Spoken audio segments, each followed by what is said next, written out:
Hi hello ಎಲ್ರಿಗೂ ನಮಸ್ಕಾರ. ಎಲ್ಲರೂ ಹೇಗಿದ್ದೀರಾ? Welcome back to my mini vlog. I hope ನೀವೆಲ್ಲರೂ ಚೆನ್ನಾಗಿದ್ದೀರಾ ಅಂತ. ಈರುಳ್ಳಿ ದೋಸೆ ಮಾಡೋ ಪ್ಲಾನ್ ಏನಿರಲಿಲ್ಲ, ಬಟ್ ನಮ್ಮದು ಈರುಳ್ಳಿ ದೋಸೆ ಮಾಡ್ಕೊಡಿ ಅಂತ ಕೇಳಿದ್ರು. ಸೊ ಅದಕ್ಕೆ ಹೆಂಗೋ ದೋಸೆ ಬ್ಯಾಟರ್ ರೆಡಿ ಇತ್ತಲ್ವಾ. ಸೊ ಅದಕ್ಕೆ ಈರುಳ್ಳಿ ಹೆಚ್ಕೊಂಡು ಕ್ಯಾರೆಟು ಮತ್ತು ಸಬ್ಕಿರ ಸೊಪ್ಪು ಎಲ್ಲ ಹೆಚ್ಕೊಂಡು ದೋಸೆ ಹಾಕಿ ದೋಸೆ ಮೇಲೆ ಈರುಳ್ಳಿ ಕ್ಯಾರೆಟ್ ಆ್ಯಂಡ್ ಸಬ್ಕಿರ ಸೊಪ್ಪು ಎಲ್ಲ ಹಾಕಿ ಚೆನ್ನಾಗಿ ಪ್ರೆಸ್ ಮಾಡಿ ಚೆನ್ನಾಗಿ ಬೇಯಿಸಿದ್ರೆ ಈರುಳ್ಳಿ ದೋಸೆ ಈಸ್ ರೆಡಿ. ಯಾರಿಗಾದ್ರೂ ಗೊತ್ತಿಲ್ಲ ಅಂದರೆ ಅವ್ರಿಗೆ ಹೆಲ್ಪ್ ಆಗಲಿ ಅಂತ ಹಾಕಿದ್ದೀನಿ ಅಷ್ಟೇ. ಬನ್ನಿ ಮಧು ಕೊಟ್ಟು ಟೇಸ್ಟ್ ಹೇಗಿದೆ ಅಂತ ಕೇಳೋಣ. ಅವರು ಟೇಸ್ಟ್ ಮಾಡಿ ಸೂಪರ್ ಆಗಿದೆ ಅಂತ ಹೇಳಿದ್ರು. ನಾನು ಯಾವತ್ತೂ ಟ್ರೈ ಮಾಡಿಲ್ಲ, ಇವತ್ತೇ ಫಸ್ಟ್ ಟ್ರೈ ಮಾಡಿದ್ದು ಈರುಳ್ಳಿ ದೋಸೆ.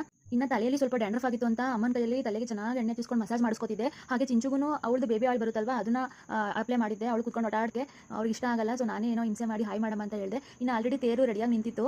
ಇವಾಗ ಸರ್ಕಲಲ್ಲಿದೆ, ಸರ್ಕಲಿಂದ ಮತ್ತೆ ದೇವಸ್ಥಾನದವರೆಗೂ ತೇರನ್ನ ಹೇಳ್ಕೊಂಡು ಹೋಗ್ತಾರೆ. ಯಾರೆಲ್ಲ ಜಾತ್ರೆಗೆ ಹೋಗಿ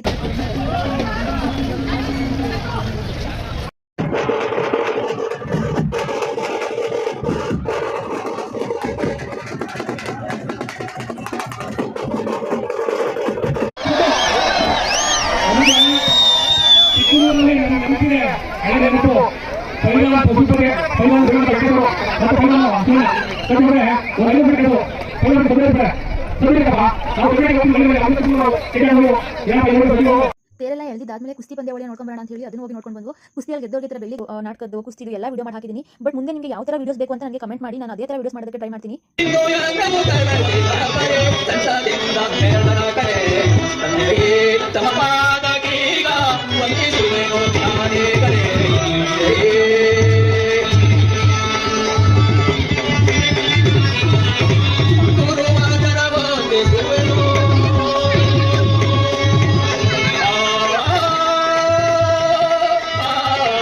ನಮ್ಮ ಮಾವಂದು ಆ್ಯಕ್ಟಿಂಗ್ ಎಲ್ಲ ಮುಗಿಯೋವರೆಗೂ ಸ್ವಲ್ಪ ನಾಟಕ ನೋಡಿ ಆಮೇಲೆ ಸ್ವಲ್ಪ ಜಾತ್ರೆ ಒಳಗೆ ಹೋಗ್ಬರೋಣ ಅಂತ ಹೋಗಿ ಬಂದ್ವು.